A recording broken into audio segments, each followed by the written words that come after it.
Good morning, Vietnam. Just kidding. Have you guys ever heard of progressive revelation? A lot of times I've heard people ask about that and say, well, couldn't this prophecy actually be a progression of understanding as you go along? We're going to discuss that next. So you guys sit tight. We'll see you in just a minute.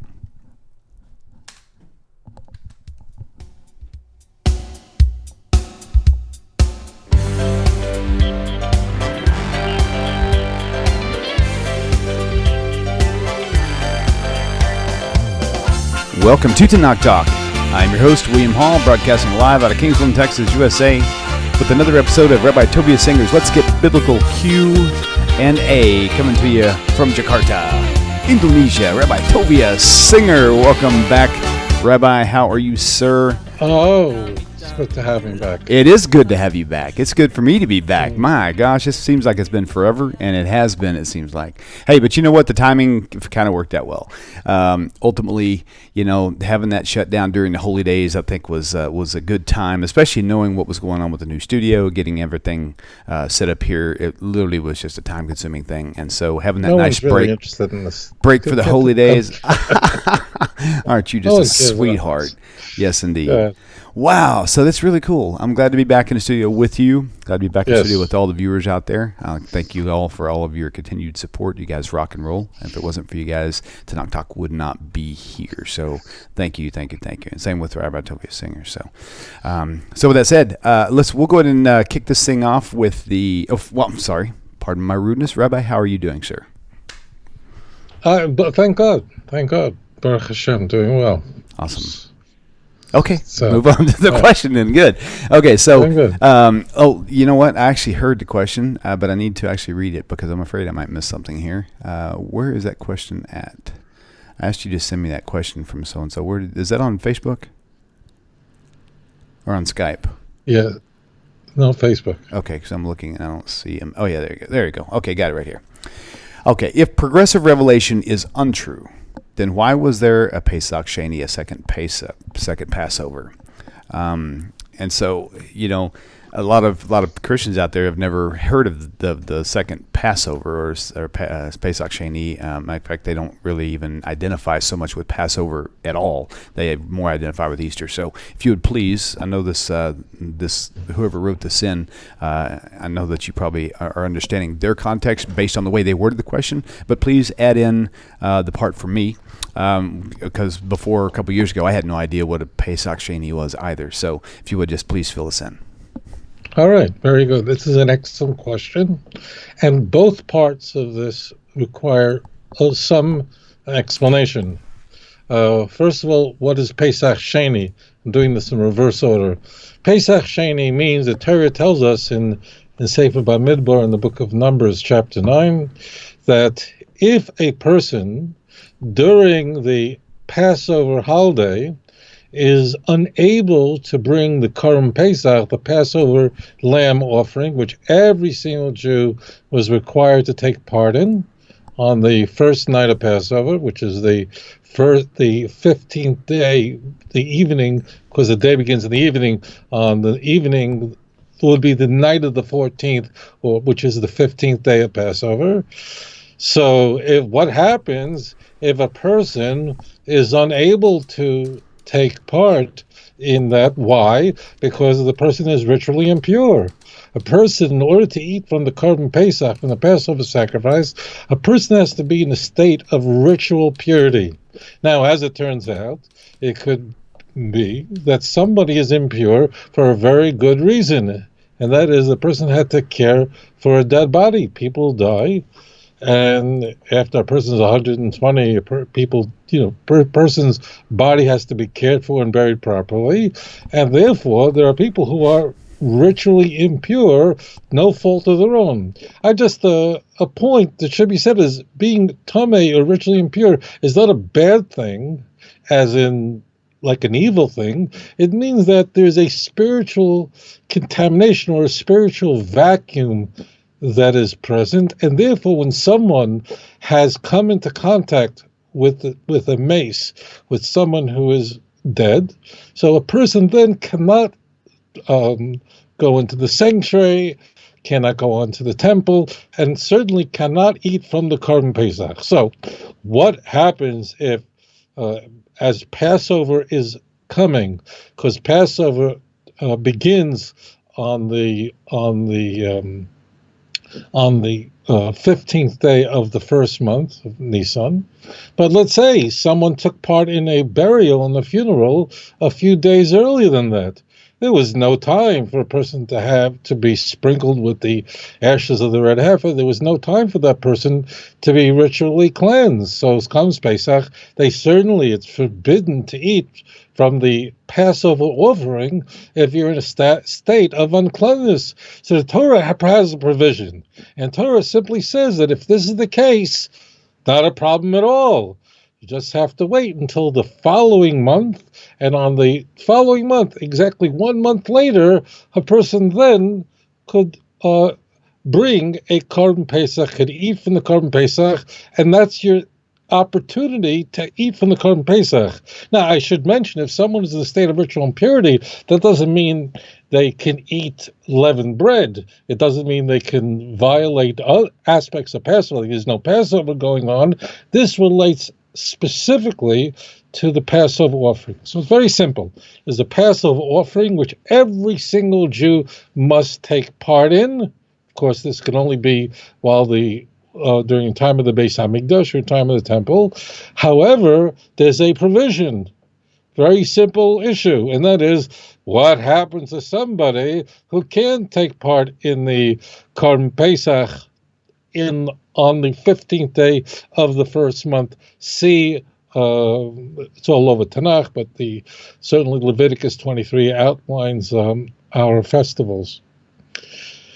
That's so the Torah has a provision for a very simple solution to a very simple problem. It's not a fault. It just simply. Now, what is progressive revelation? So progressive revelation will be an idea that is completely unknown to a religious Jew unless you hang out with a lot of Christians. Progressive revelation is a defense, an apologetic that Christians use to explain away a monumental problem.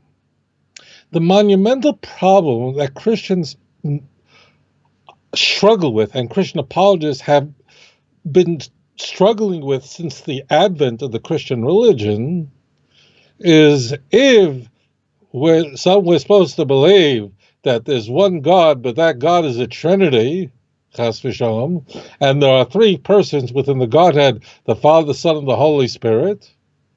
If that's the case, and Christians believe, except that there are some Christians who are not Trinitarians, I want to exclude them from that. But the vast majority of Christians believe in the doctrine of the Trinity. In fact, it was a very late development. It wasn't even hammered out until the word wasn't even invented until the 2nd century.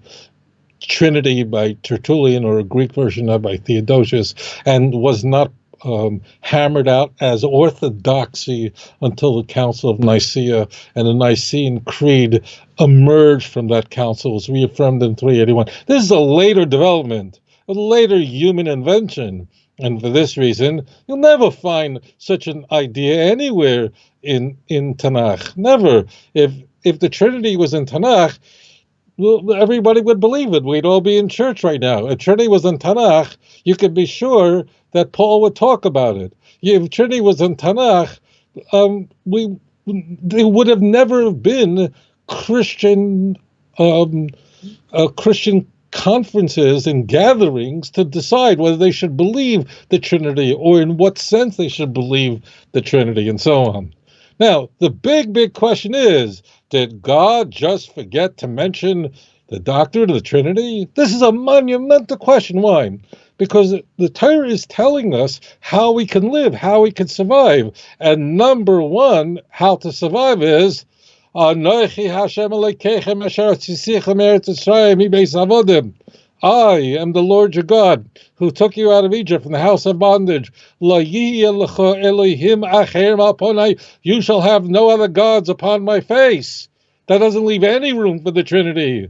The Torah HaKadosh tells us over and over again, Ata hareis ladas ki Hashem hu Elokim. You must know, have knowledge, not faith, because that the Lord is God. Ein oid milvado, there is no one else besides him. That does not leave any room for any kind of Trinitarian belief. The holy prophets tell us, Zichru Shenis Me'olam, remember the former things from all going back. Ki anochi kel, for I am the Lord.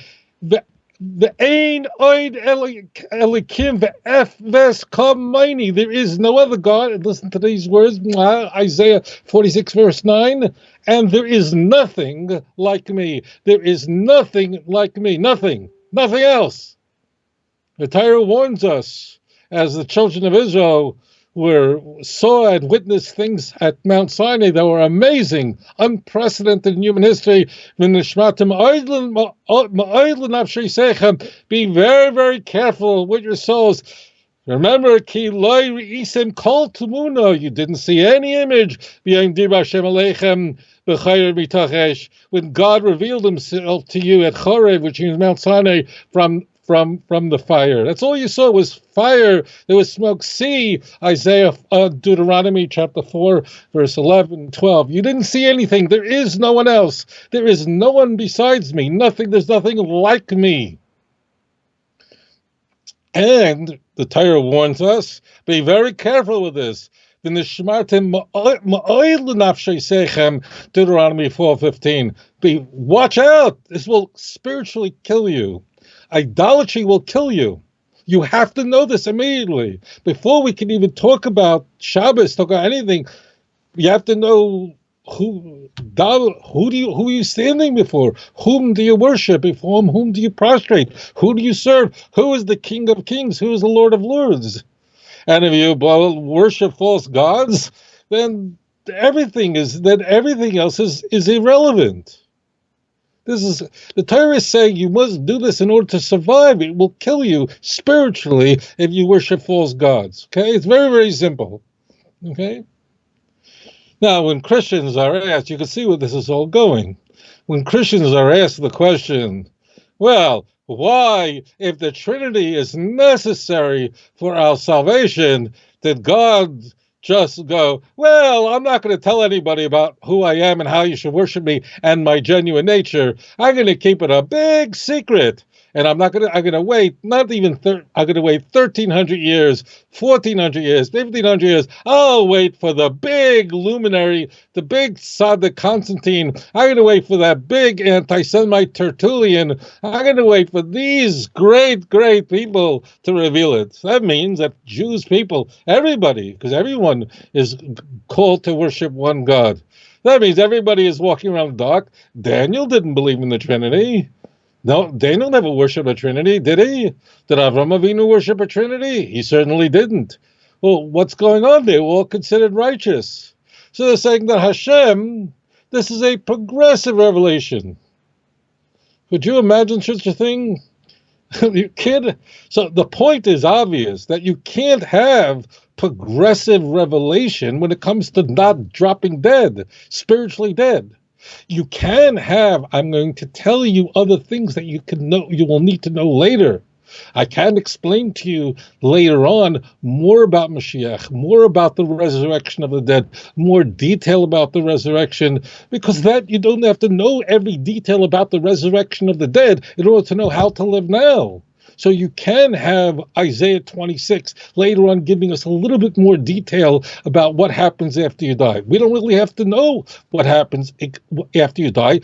That's God's department, not ours. We just have to know that we have to submit to Hashem completely. And we trust that HaKadosh Baruch Hu will guard our souls and will resurrect. We don't have to know details. Now, we could have even more information at the end of Isaiah. We could have even more in chapter 66. We could have more information in Daniel 12 too. But if there was no Daniel 12:2, we would still trust in Hashem that there is a life after after death, and a life after death is the resurrection. We don't have to know every detail of Ecclesiastes chapter 12, which tells us that the soul ascends to heaven. But this because it has nothing to do with our behavior. So that kind of revelation could be progressive. But you can't not tell someone about information that will kill them. Now, I know there are many Christians that argue, well, the Trinity is in Tanakh. This is nonsense. There is nothing remotely resembling the Trinity in Tanakh. It's just the opposite.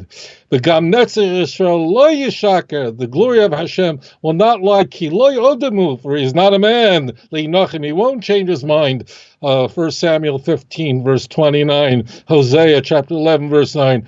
Anochi kel v'lo yish, I am God and not a man, openly.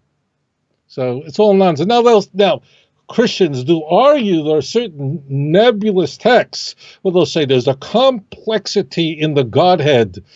And I discuss this in many, many lectures in the name God. So one name is in the plural. What does that mean? Can't go into it now. But Christians don't even argue that the Trinity is in Tanakh. They're just saying that if we search hard, we can find something that there's an inference in the Trinity of a multiplicity. Because all of those, let us make man in our image, Genesis 1:26. But it doesn't say there, doesn't limit, then there could be a quadruni. There could be 9 gods. What prevents 9 persons in the Godhead, 111 gods in the Godhead? This is all not true, not correct, but the point is the Trinity isn't there. And you cannot have progressive revelation on how to behave. You can have progressive revelation on information about what will occur at the end. That's for sure, because it's not relevant to what I do now. For another example, one more, because I want to make sure people are clear about this. We certainly can learn more information about the end time war of Milchemes Gog uMagog in Zechariah, certainly chapter 8, chapter 12, 13, 14, Ezekiel 38, 39. Of course, there's more overlay of revelation. Now, why it's there is not germane. But the point is, we really don't need the details of what's going to happen in this end time war to know that I have to, in the morning, pray to Hashem. That I have to watch how I speak about other people. I have to watch not to eat food that doesn't belong to me, that's treif, that's not kosher, and so on, v'chulu, v'chulu. I'll give you an example. I hope I've conveyed this clearly, but this question just comes up too often. Let me give you an example. I'm not a recreational guy. It's hard to tell because I look like I'm a big athlete and I was in the Olympics 11 times, but contrary to what people believe, I'm not. The only thing I enjoy doing is scuba diving. It's the only outdoor activity. Other than that, if I want to do something, engage in activity, I get on a rocking chair. That's the extent of it. Now, as it turns out, scuba diving is a lot safer than swimming. Why? Because many things that can go wrong when you're in the water, like drowning, like getting bitten by, getting stung by jelly, all those things are basically eliminated, okay? So just take my word for it right now. If you're out in the middle of the sea, you would much rather have a scuba tank strapped to your back with a good regulator in your mouth than with nothing on, and it's up to your own physical requisite to survive, right? So but you have to know certain things about diving, okay? Now, I'm going to tell you, it's like driving a car. Of course, you could do something very stupid, but if you drive normally, you're probably very unlikely going to get killed. But there are certain things you have to know, right? You can't tell a person you're training them to drive a car. You can't say, well, there's a gas pedal and the brake, but the brake is going to be later. You could drive for 20 years, 1,300 years. Then I'll tell you in 1,300 years this is a brake. Really? What is somebody supposed to do? You'll be crashing into walls all day.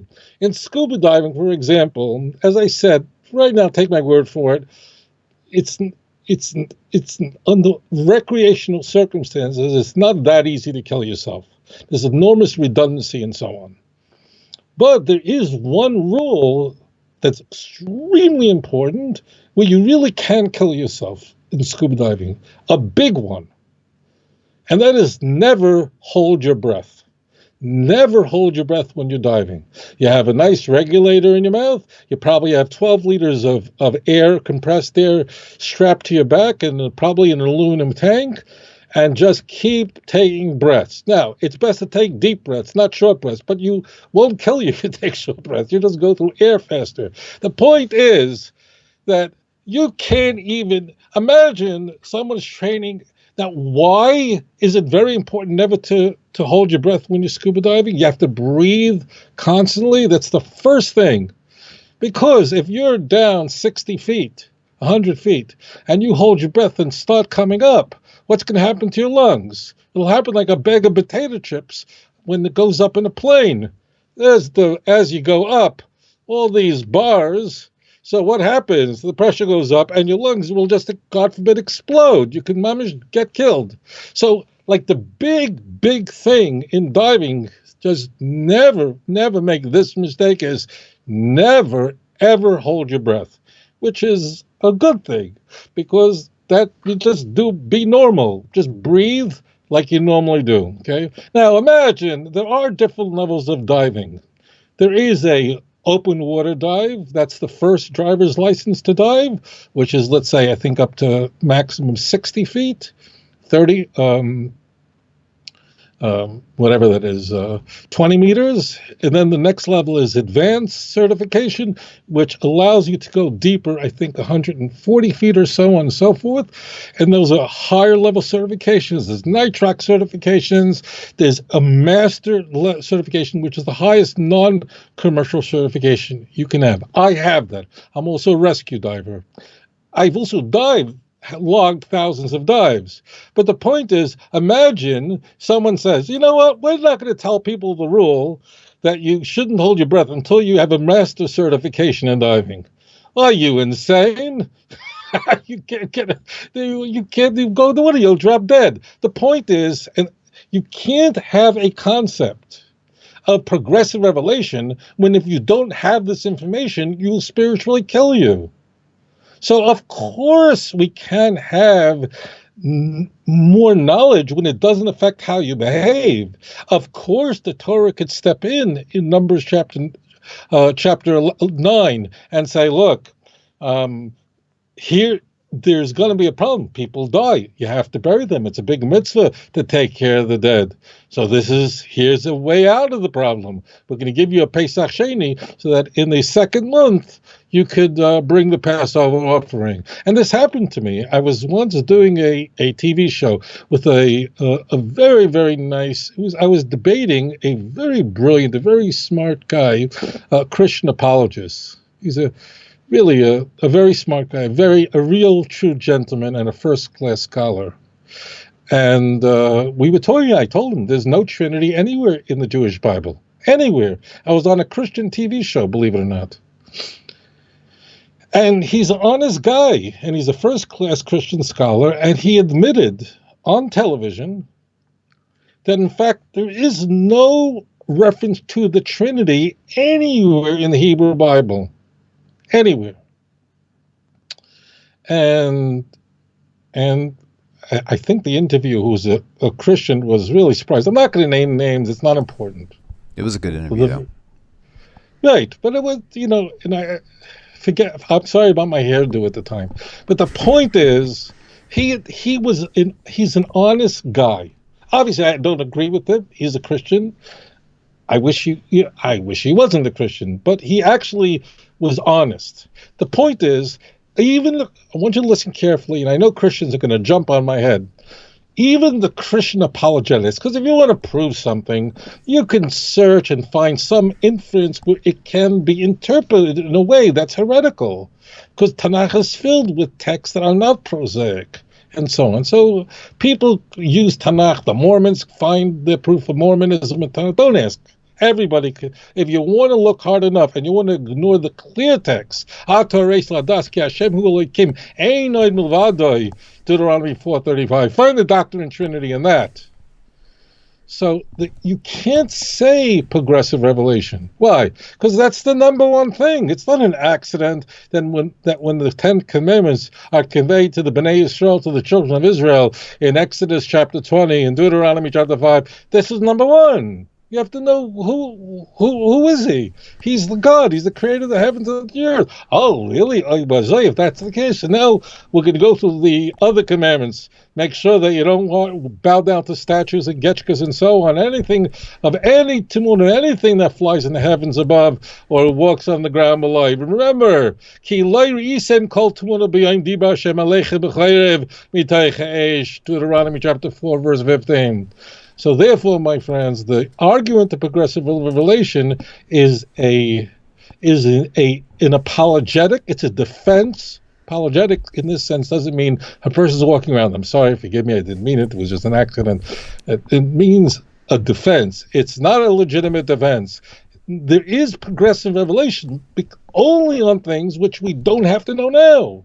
That means I'll tell you a little more information about the resurrection. I'll give you more information, more detail about an example of how will the war of Gog and Magog, the end time war, occur. How will the Messianic age, other details. Why? Because in the days of Elijah, you didn't need to know every detail of it. You have to know it's there.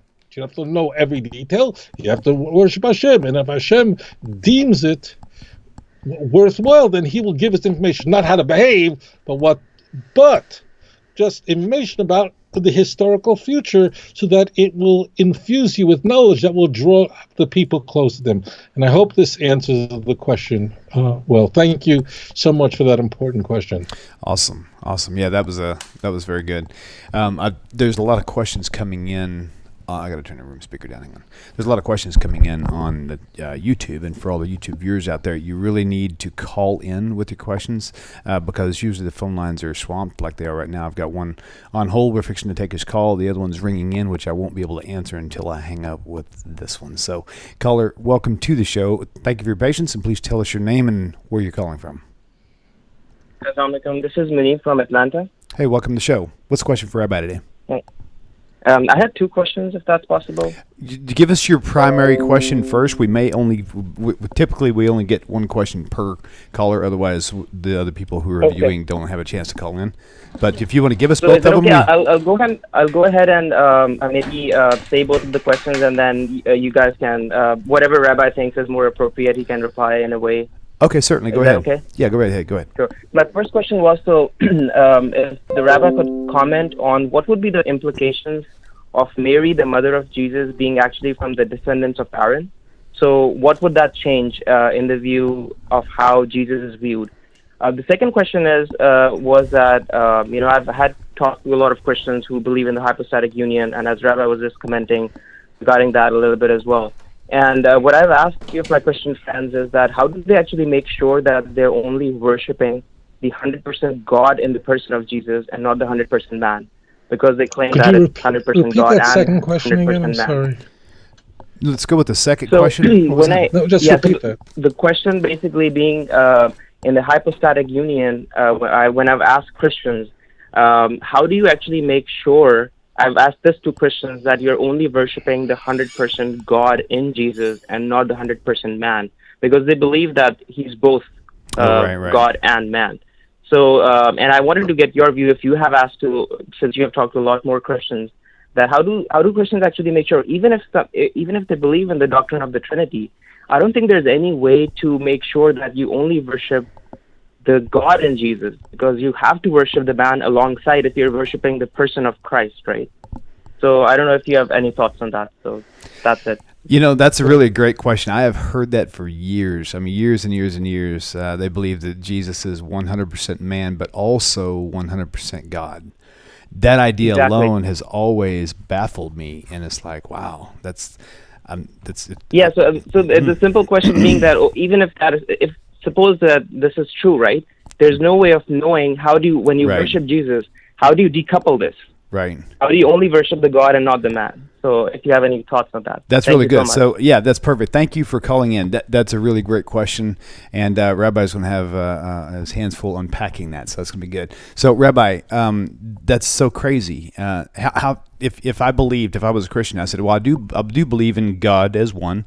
I believe Jesus is the fulfillment of God. So if Jesus is 100% God revealed in the flesh, but he's also 100% human, is it possible to separate the two? Not even that's a truth, but the point is, how can you unpack that? That doesn't make that. There's just the mathematics don't even work out. What do you got to say about that? I'll answer the first question first. The first question was, it's really simple, and that is that if Mary was from the tribe of Levi, in the descent of Aaron, what impact would that have on Jesus? Well, first of all, that it is not found anywhere in the Christian Bible that Mary was a descendant of Aaron. Now, where that comes from is that we are told in Luke's very elaborate infancy narrative that that her cousin Elizabeth was from a priestly family. But that doesn't mean that Mary was from a priestly family. That means the only way Mary would be from a priestly family if Elizabeth was from a priestly family is if the way they were first cousins is their fathers were brothers. That's still more, so stop there. It's very clear also from Luke that this is irrelevant because there's no mention made of it. The only thing that matters to Luke is Joseph, which shouldn't be relevant because of the virgin birth. But it is, in fact, we are told in Luke that it is Joseph that's from the house of David, not Mary, Luke 1:27. But so number one is, there's no source in the Christian Bible that Mary was from a priestly family. Her father was a priest. And the only way that you can be a priest is if your father is a Kohen, a priest, meaning a descendant of Aharon Hanovi, the great prophet. Because the only way a tribe identity can be conveyed is through the father, not through the mother. The Torah says in Numbers chapter 1, verse 18, according to family, according to their father's house. That's why in these genealogies, and there are only two of them in the Gospels, one in Luke and one in Matthew, Matthew 1, Luke 3, there are only men that mention there. It could say sometimes who they were married to, but it's only men. It's not a coincidence that you're flipping a coin and heads come up every time. They're mentioning men because women will be completely irrelevant here. Now, they're both stuck with the problem of the virgin birth because all these genealogies are tracing in Joseph's genealogy, not Mary's. And if Jesus was born to a virgin, then Joseph wasn't his father. And Joseph didn't adopt him. Stop with that nonsense. God didn't give up Jesus for adoption. Anyways, enough said on there. But it's not Mary. In direct answer, if Mary was from a priestly family, if she was, it would not convey anything to Jesus, nothing at all. Now, if you're the daughter of a priest, I'll add one more thing. So until you get married, you could eat from kachim, from sacred foods, because you're part of a priestly family. This goes for girls. So girls during the time of the Beis HaMikdash who were from the whose fathers from the tribe of Levi and direct descendants of Aaron would go to the mikveh, would be in a state of purity, would make sure, even though they weren't married. Why? Because they had to eat kachim. There's actually three reasons people wanted to remain pure, because they wanted to go to the Beis HaMikdash. Enough said. I don't want to go too far in it. Now, our other thing is, how do Christians know what they worship? I just don't want to use language that listeners will not understand. So if people believe in the doctrine that was hammered out as orthodoxy at the Council of Nicaea in 325, and in the end, the Bishop of Alexandria won and Arius lost, which means that Jesus and God are both eternal God, chas v'shalom, and that Jesus is very God, a very God, very light, a very light, and he's co-eternal with the Father. They're both God, but they're one God. They're not two, but they're two persons. This word "person" has no meaning. It's a term that was used that has no real meaning in any conventional sense. So it's this sort of special language because you can't answer it. And it was a surrender to the argument between the proponents that Jesus was divine, but not literally God, but a God, but he isn't co-eternal with the Father, namely those who were the followers of this Alexandrian priest and preacher, Arius. They were called Arians, not the Arians with a Y that connected to the Nazis, but it's Arian with an I. They lost in Nicaea. Constantine went, the gathering of bishops went in the other direction. So, if Christians believe that Jesus was fully God and fully human, which they 95% do, okay, that means that he wasn't 50-50. He was 100% God and 100% man. What do Christians do? How do they work that? How do they know what they're worshiping? I'll say this to you. First of all, wassalamu alaikum. How can I know this? Because this is a problem that Christians have to work out. And as it turns out, I have had Christians tell me, serious Christian scholars, pastors, who are friends of mine, and they will personally tell me that 95% or 75% or 80% of their congregants do not understand what the doctrine of the Trinity is. And the serious Christian scholars will all confess that all the parables of an egg, yolk, shell, white, none of them work. All any metaphor that you try to use, what is the atomic makeup of a water molecule, doesn't work. Why? Because the three atoms that make up the water molecule, well, hydrogen is not the same as oxygen. They're saying Jesus is the same as the Father. So it actually does not work. It doesn't work at all. And ultimately, it doesn't make sense. And in fact, the church will refer to this as the great mystery that no person can understand. Now, Judaism has no problem with mysteries. Of course, a God that I fully understand I can't worship. Of course there are mysteries in Tanakh. Of course there are. We're talking about God that created the heavens and the earth. He has an infinite mind. I have a limited mind.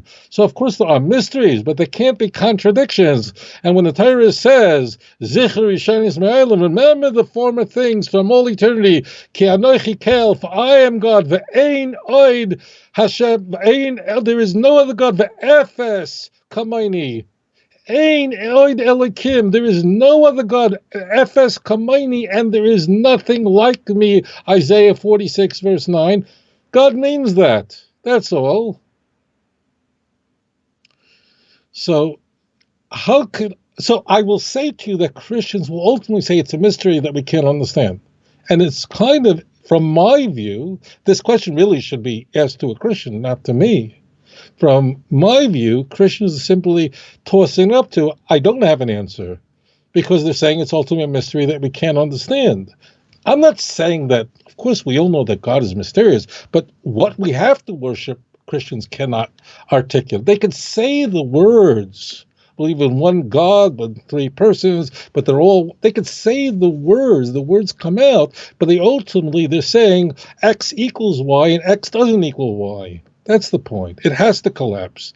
And ultimately, the Council of Nicaea was a surrender. It can't be explained. They worked on it for centuries. From the time Paul was expressing the Carmen Christi, which is probably a pre-literary text in Philippians 2, all the way to the Council of Nicaea, they were screaming about it, and they screamed about it beyond 325. And that's why Theodosius, the last emperor of Rome that presided over the East and the West, had to reconfirm it because there were so many problems with it. And it still remains that way today. Even to this day, the biggest break between Christian denominations is exactly what do you believe about the Trinity and what person is Jesus. Believe me, this is a huge issue.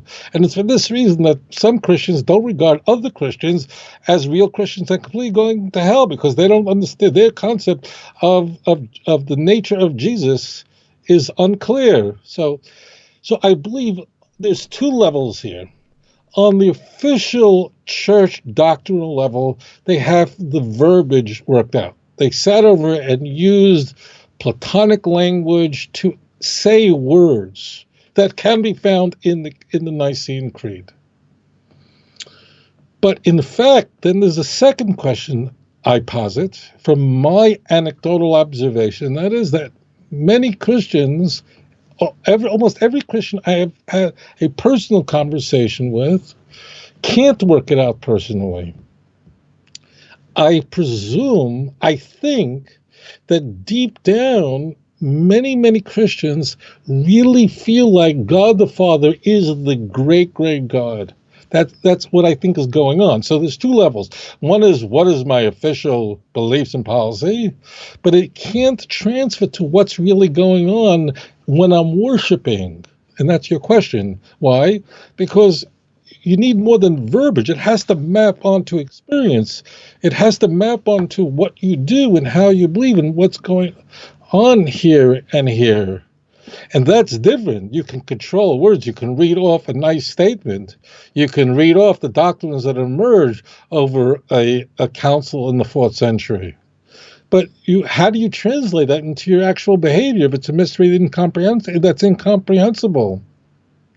So what I think is going on, and William, you were a Christian. You can disagree with me. I think that Christians really see the Father, not officially, not what they'll tell you, but what's going on is they see the Father as the grand God created the heavens and the earth. Right.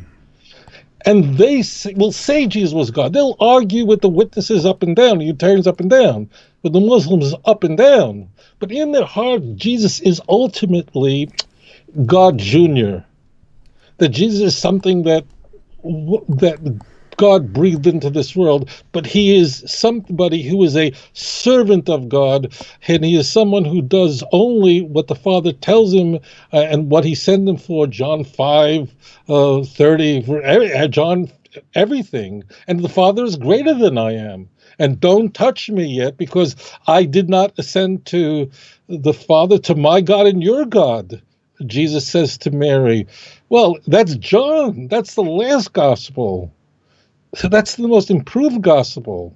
William, does that resonate with you, that in the Christian mind, ultimately, Jesus was a kind of God Jr. and the Trinity is basically a mystery, although you may be trying to defend it? Yeah, absolutely. Absolutely. Because every All time... right. Go, sorry, good. No, I just, because I have been speaking to Christians in a serious way for about 40 years of my life, very serious conversations, and I have 2 ears and 1 mouth, and I try to keep the ratio. I try to listen a lot more than I talk, and I try to understand what is going on in the mind of the thinking Christian. And it seems to me that Christians see the behavior comports with the following map, that there is the Father, he's the great God. Jesus is a God in some way, and that the only way to come to the Father is through Jesus. And that is clearly stated in the Christian Bible. But if Jesus is God, what do you mean through him? To get to him, you're him if he's him. And the idea that God, the Father, and the Son are one, John 10:30, is not what the gospel author had in mind as of the same substance, because we see that this word one is of the same purpose as we see with Jesus in a huge prayer to God in John 17. In verse 11, Jesus asked God that the disciples should be one as we, God and Jesus are one. Well, how could that be? So that means of the same purpose. So this is a very late development, and I think Christians very pretentious for me to say what is going on in the mind of serious evangelists. Map on to the Christian Bible. Why? Because in the Christian Bible, Christians will argue back that in the Gospels, we are told, I don't believe these stories for a moment, but whatever, it's in the Gospels. So the Gospels clearly are stating that at different junctures, Jesus did or said things where the Jews apprehended these statements to mean that Jesus was claiming to be God. Okay? And they go, aha, even the Jews in the Gospels had that perception. So you say that the Jews knew exactly what was going on and Jesus was claimed to be divine. This is a mistaken argument, but everybody argues it. I don't know why people aren't thinking this through. I'm not a Christian and I can figure this out. In the Christian Bible, the Jews look horrendous. If you don't know this, you never read it. Moreover, more specifically, the Jews are wrong about everything. That's the whole point. The whole point is that Jews don't get it as portrayed, characterized in the Christian Bible. The Jews are portrayed in the most banal way imaginable, and this would have a catastrophic impact on the way Christians would view the Jews in the worst possible way. That's why Jews didn't fare very well in Christian lands. Okay, it's not the breast milk; it's the Christian Bible and the patristic writings that signed our death certificate. Now we can't be killed because we have a covenant. So the point is that in the Christian Bible, no one understands. In fact, in the Christian Bible, we find Jesus asking his own disciples, who do you say I am? And they have no clue except for Peter. They're guessing, are you that prophet? Are you this one? What do you mean you don't know? I thought Jesus was walking around saying, I'm God. So the point is that in the Christian Bible, the Jews are portrayed as people who don't get it. So the fact the Jews accuse Jesus of claiming to be God proves the opposite, proves that Jesus wasn't claiming to be God, because the point of the gospel author is you're not getting it. And in fact, in the Gospels, we are told that the Jews were willing to make up all kinds of false testimonies about Jesus in order to get him killed. As Jesus is brought before the high priest, before Pilate, and so on and so forth. I mean, this never ever could have happened. Ever, because the Jews had problems. Jews weren't interested in this. They had big problems in the year 30 or 33. Forget about this, okay? But the Jews are portrayed in this way, in the most horrific way, the way the Jews are portrayed in this screed called the Protocols of the Elders of Zion, a fiction. But we don't look very good in the Protocols of the Elders of Zion, a piece of filth that was produced by the Tsar's underlings in order to portray the Jews as the worst vermin in the world. Complete nonsense. The Jews have gatherings, meetings in order to control the world. So level number one, Christians, what a Christian will say, I'm talking about good people, not fakers, honest people, sincere people, is they will say what they believe. They will articulate the Trinity if they know it. But the question really is, how does that map onto their behavior? Because I believe that really is the essence of your question.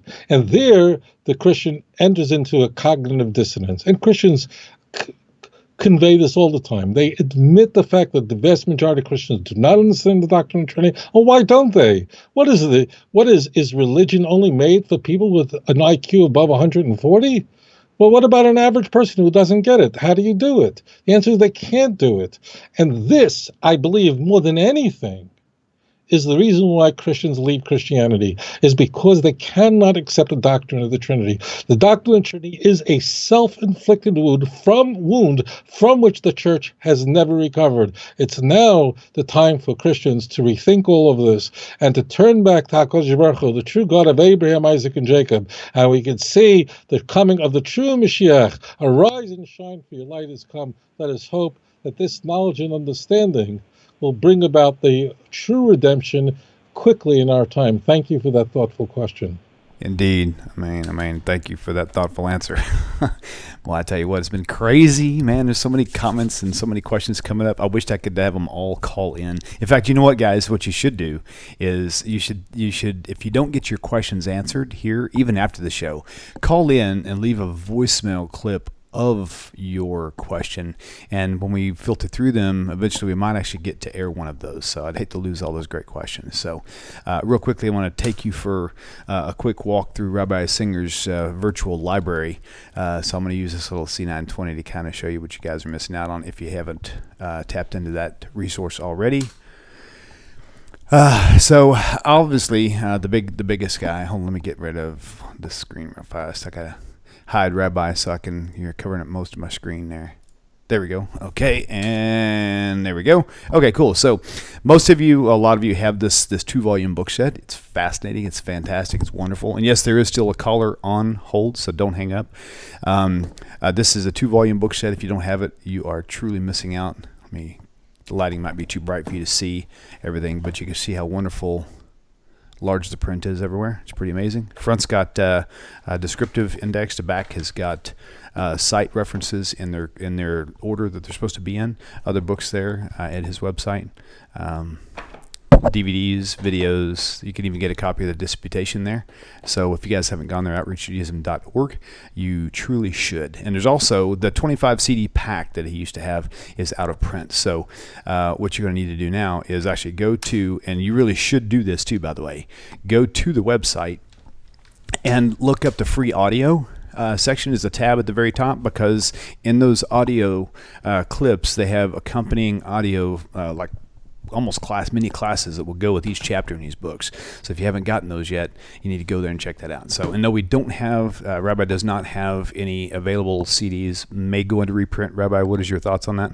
I don't think so, because what happened is it became too expensive to publish more than 20 CDs, and I felt it also was an impediment to people studying these 24 classes, so people can download it for free at no charge. Right. We're not running a business here. Right. Obviously, books cost money, but the audio programs are available free on our site, outreachjudaism.org. If you believe in the one God of Abraham, Isaac, and Jacob, and you want to support us, fine. We're not running around for donations. People feel moved to do so is good, but it's free. I want to make that very clear. All the programs, free MP3s. You can download it at any time. Very true, but just like many of us, Rabbi Tovia Singer has a bad habit of eating. So if you wanted those donations out there, certainly they will go to good use. So with that said, okay, so let's go and take this next caller. Caller, welcome to the show. Please tell us your name and where you're calling from. Caller, you are live on the air. Can you hear us? There's about a 20-second delay in what they're seeing on screen versus what was actually happening, so they may be in that loop right now waiting to hear us talk to them directly on there. If they don't answer here in about 5 more seconds, I'm going to hang up and free up the phone lines. Caller, are you there and can you hear us? I want to make sure my caller thing is turned up, and it is. Yep, okay, and it's still ticking, so they apparently walked away from the phone. That's okay. So we're going to free up the phone line. Phone lines are now open, so feel free to call in with your question. If I don't hear the phone ring, then I am going to read a question that I saw on YouTube that I actually thought was a great question. There's the phone lines. See what I'm saying, guys? All right. Hello, welcome to the show. Please tell us your name, where you're calling from. Hey, I'm Reuben from Florida. Reuben, how are you, brother? Thanks for calling in.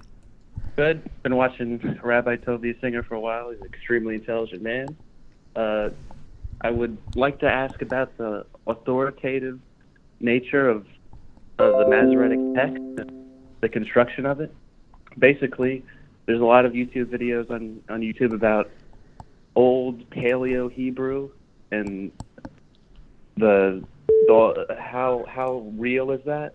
Basically, and if that is real, how authoritative is Bible codes, like in the vein of Rabbi Mattiyahu Glazerson, where he just takes words that are in a certain number of skips and compares them to other words in the same page of the Torah? Okay, very good. Rabbi, you got that? You sure do. Okay, very good. Thanks for calling in. We'll get right on it. Thanks. Yeah. Thank you. Okay, excellent. Very good. Phone lines are back open. When you call in, I'm telling you, don't hang up. I don't care if it takes you an hour to get through to sit tight. As soon as you hang up, I guarantee you'll lose your place, so don't hang up. So, all right, Rabbi, go ahead and take it away.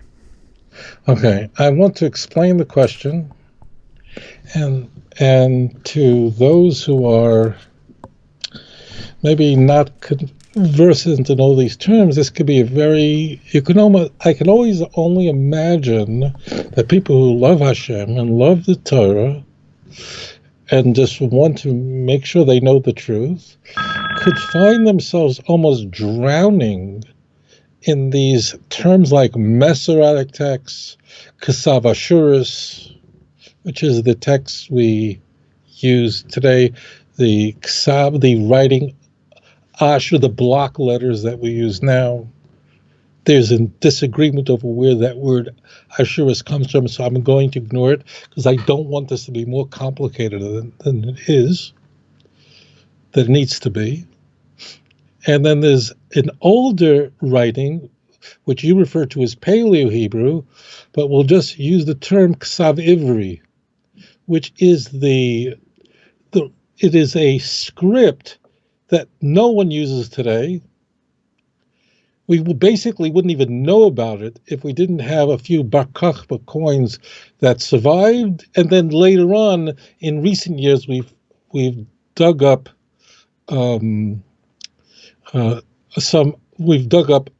obviously there's been tremendous archaeological discoveries, biblical archaeological discoveries in the last centuries that gave us an enormous amount of information. We knew about it, of course, but it would have fallen out of, it fell out of use completely after the destruction of the Second Temple. It really fell out of use after the destruction of the First Temple, and in the Bar Kokhba revolt, it was reintroduced.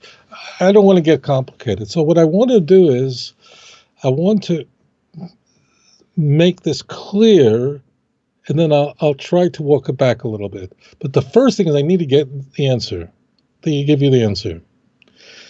The Ksav Ivri, which we'll just call it Paleo, the earlier Hebrew script, just meant the way the letters were written out. They didn't change the spelling of a word. It's just that the way an Aleph or a Beis or a Dalid, instead of being in the Ksav Ashuris, which a Dalid is, I don't know what an English word is, but it's like that, right? Or that, it's like that, right? Erase. So in the Ksav Ivri, it was a triangle, just an example. So, but it didn't change the number of letters. So that answers your question directly. It didn't change how to spell a word, just like Lahavdil Elif Alfei Avdol in Tumla Tahira. In the English language, you can have the block letters that, appear, I don't know, on a dollar bill, but people don't. That's not the cursive writing.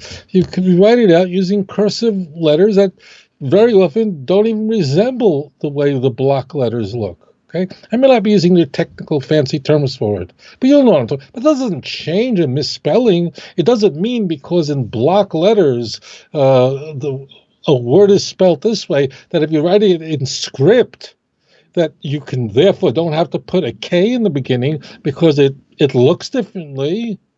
So that's all it is. So, but that's what I want to get across first, because I know people have, like me, people have a limited attention span, and I want to make sure you get that point. Okay, so if I'm using this, so those obviously, if you're listening to me, that means you're an English speaker.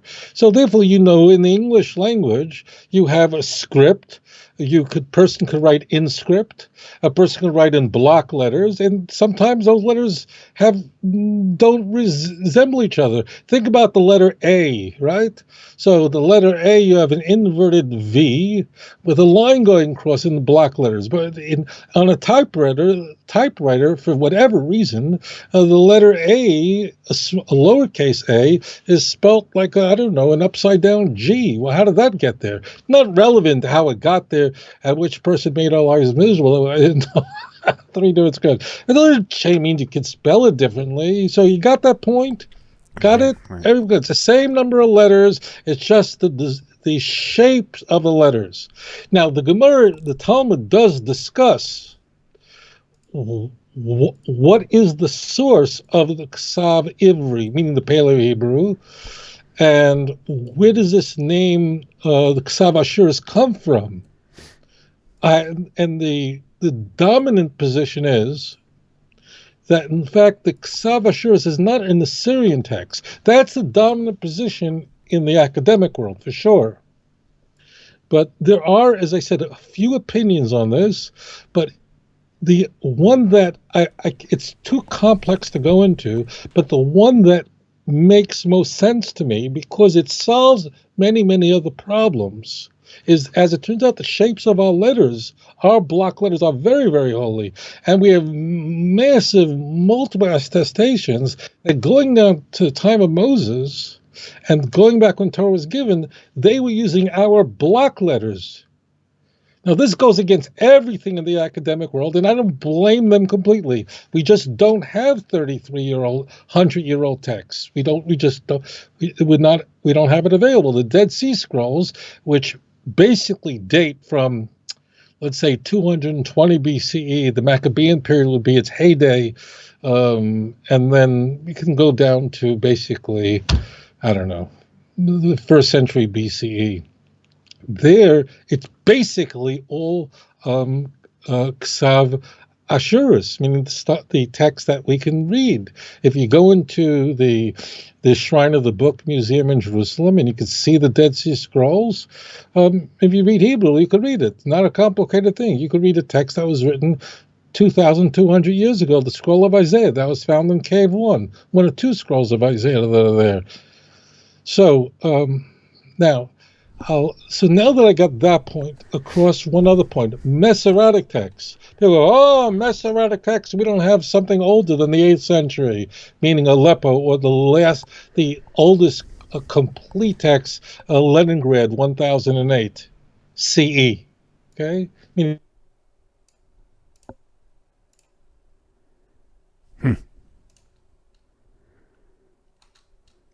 Sit tight. There we go.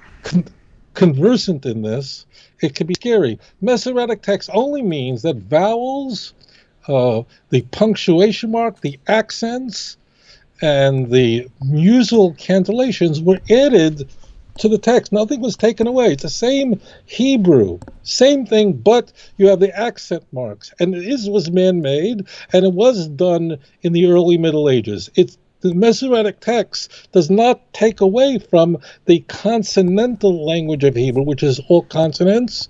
We put in all kinds of markings so that people would be able to read it. Now, in a Torah scroll that we read from in a synagogue, or a scroll like a Psalm scroll, which people use, or a Megillah, like a Megillus Esther scroll that we would read on Purim, on the festival of Purim, we're never allowed to use a Masoretic text because it has these man-made symbols on it. No Torah scroll has such a thing. It would invalidate. It's only the printed text, which this way makes it easy for people who are not conversant, and people shouldn't make mistakes and so on. It's added in.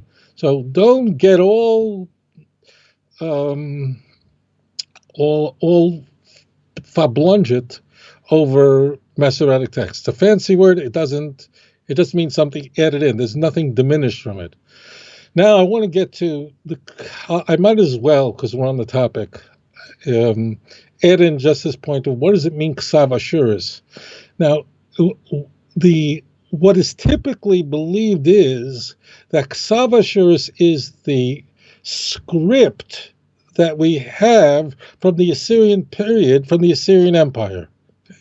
That's where, if you typically look this up in academic works, that's what they'll say the source of this word is. This raises, if Ezra was the one who essentially brought the Ksav Ashuris to the Jewish people, it raises so many problems. I can't even begin to. And how did Jews all change their Torah scrolls everywhere in the world? Most Jews didn't go to build the second temple. They stayed back in Babylon. They were in the East. They were in Africa. They were everywhere. So they go, sure, we'll just change our letters back. There's other problems that's just too beyond the scope of this show. But believe me, this raises a big problem if Ezra is just introducing a brand new script and they're sure it looks much better, and they where Ksav Ashuris comes from, according to the opinion, is a very important opinion. The dominant opinion is from Rabbeinu HaKodesh, Rabbi Yehuda HaNasi, that it's only recorded in Torah, but it's a very ancient opinion, is that was the original script. And the word Ashur has not from Assyria. Why would we name a script after an enemy army that worshipped idols? That doesn't make, there's so many things that doesn't make sense, but the word Ashur comes from a great man, and he was the son of Shem, and you will find him in Genesis chapter 10, verse 22. He was a very righteous man. And you'll see in Genesis 10, verse 22, that this is one of the sons of Shem.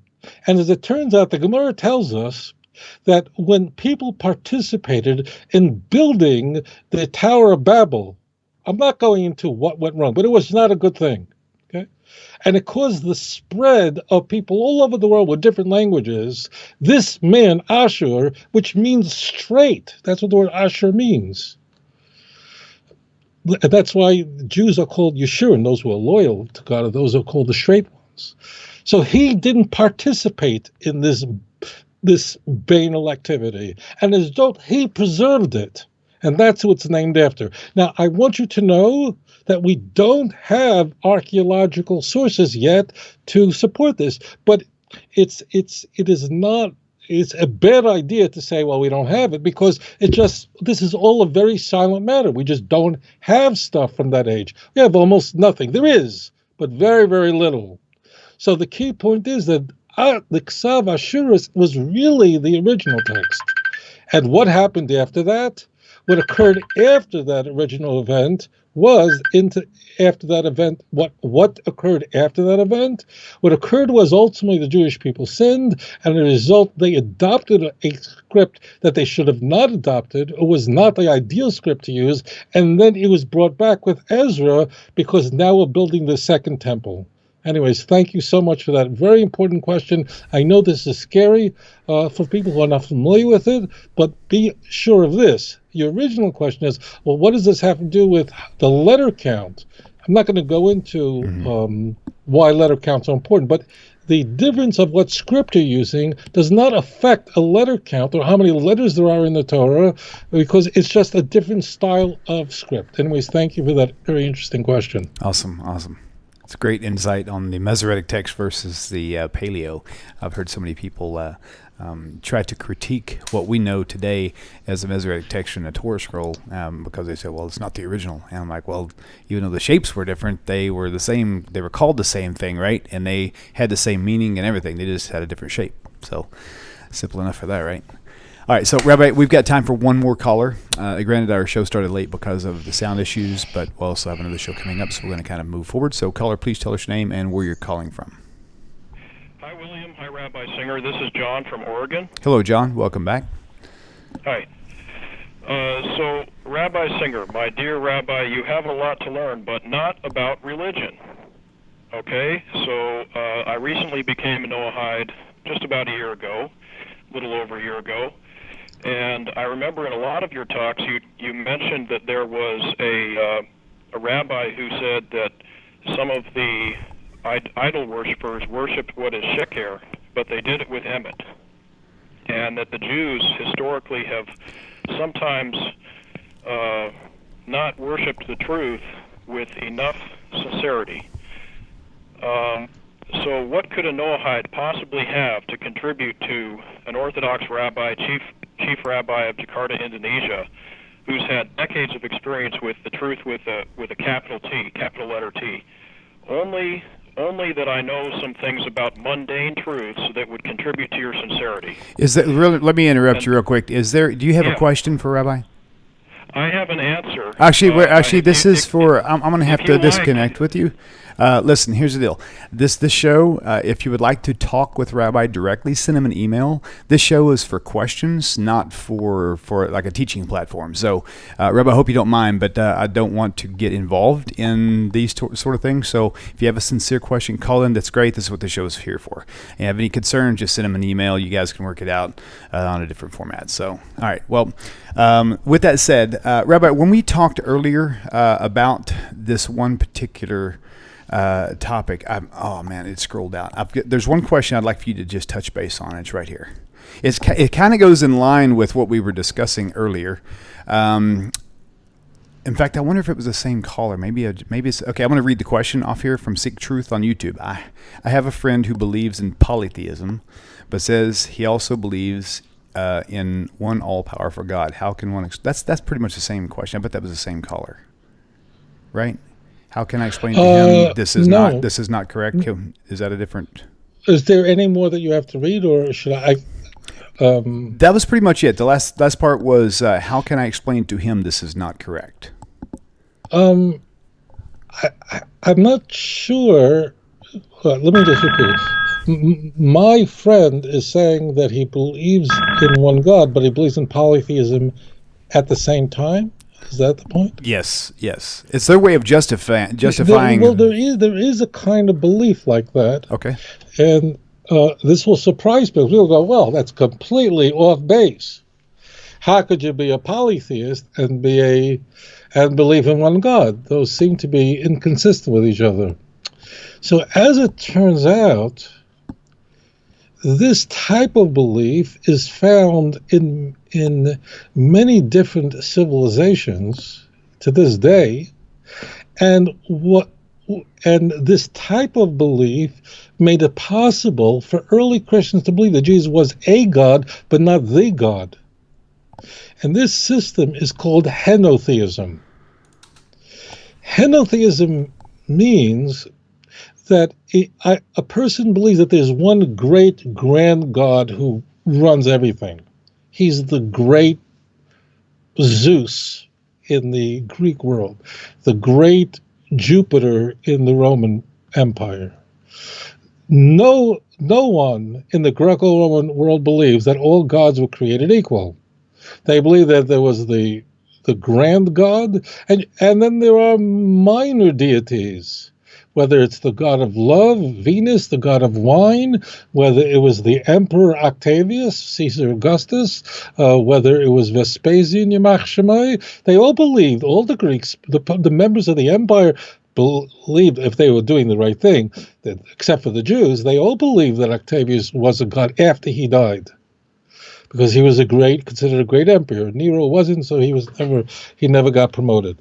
But the key is, no one thought in this worldview that they were all like God, they created the universe. These were very, very special people, and then they were exalted to the state of divinity, meaning that, and ultimately that they were really conceived often through a virgin conception, like the mythical founder of Rome, Romulus, who was said to be born of a virgin. They believed that, and he was said to be a deity, a god, because he was literally the Son of God. It wasn't as crazy as you'd think. That means they thought that, of course, there's the big, big, great God. He's running the planets. He makes sure everything is moving in the right thing. He's created everything, but he can't pay attention to your little problem that your wife won't conceive. He can't deal with the problem that your cow doesn't give milk. He can't deal with your little stupid problem that it hasn't rained in 2 weeks and your crops are going bad. You think Zeus or Jupiter is involved with that? How could someone be involved with that? So you have minor gods, lesser gods, and there were many, many tiers. This is really what would develop in the early church.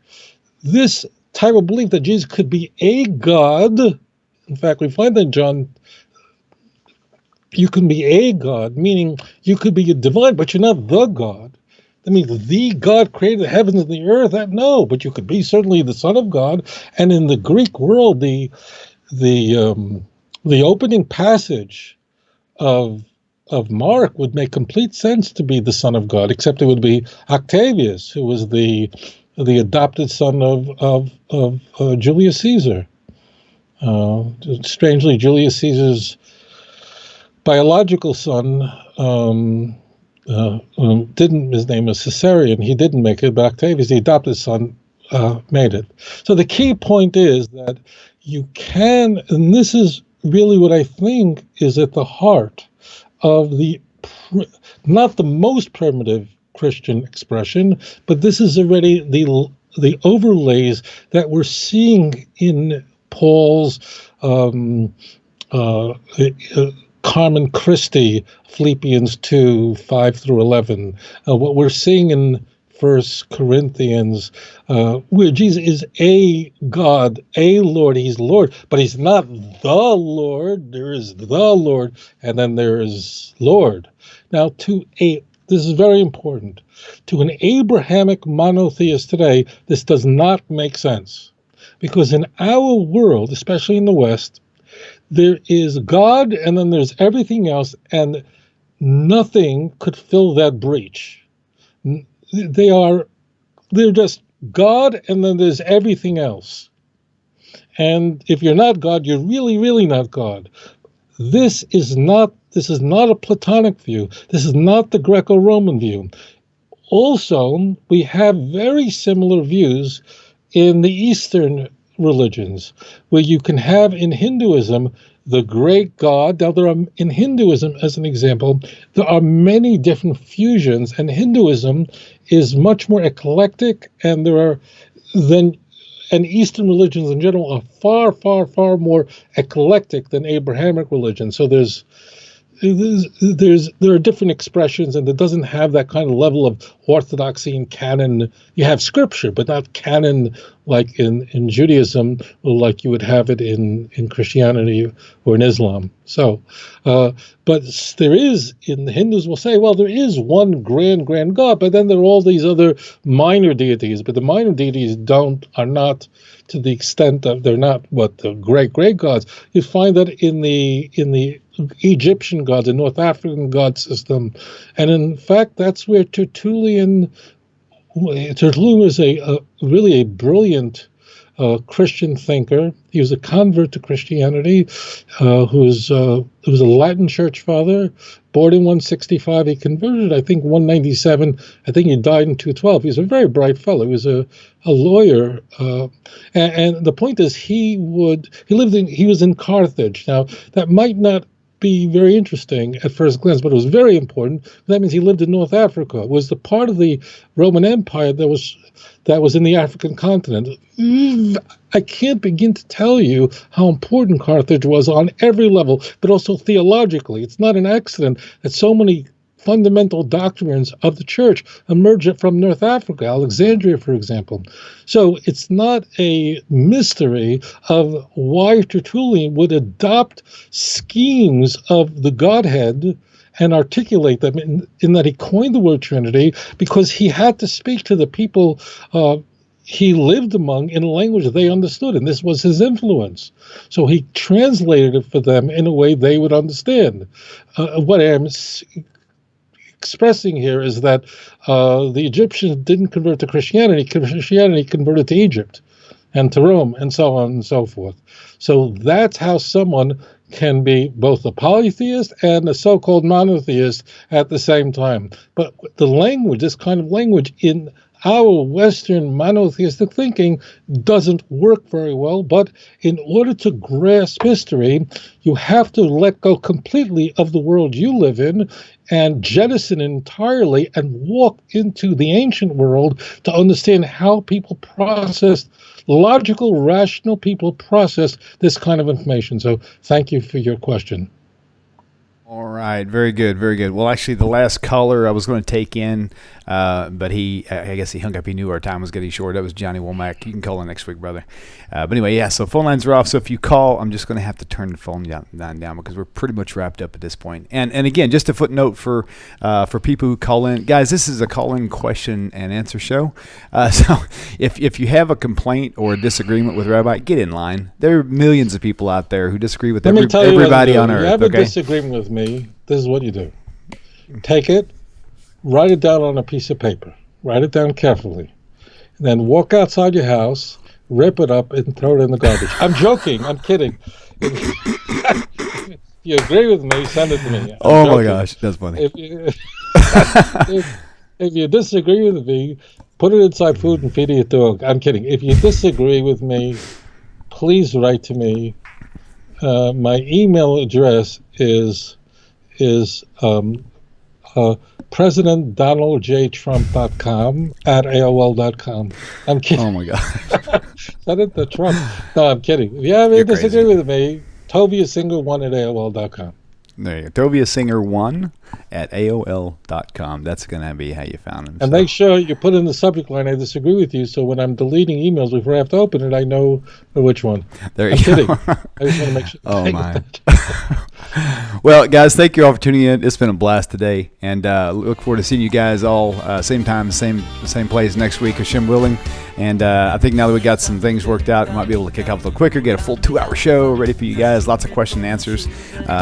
You can put your questions up, and I may see them on YouTube, but there's a highly, it's much more likely that I won't. So call in. If we don't answer, just leave a voicemail message with detailed, but keep it short as well. If you call in with a question and you leave the question really long, I won't be able to air that. I would have to go in and edit the call to chop it up to get it all nice one tight package. So keep it short, sweet, to the point, and hopefully we'll see you guys next week, same time, same place. Rabbi, love you. Thank you for all tuning in. Love you, Rabbi, and we'll see you next week. Shvuah Tov.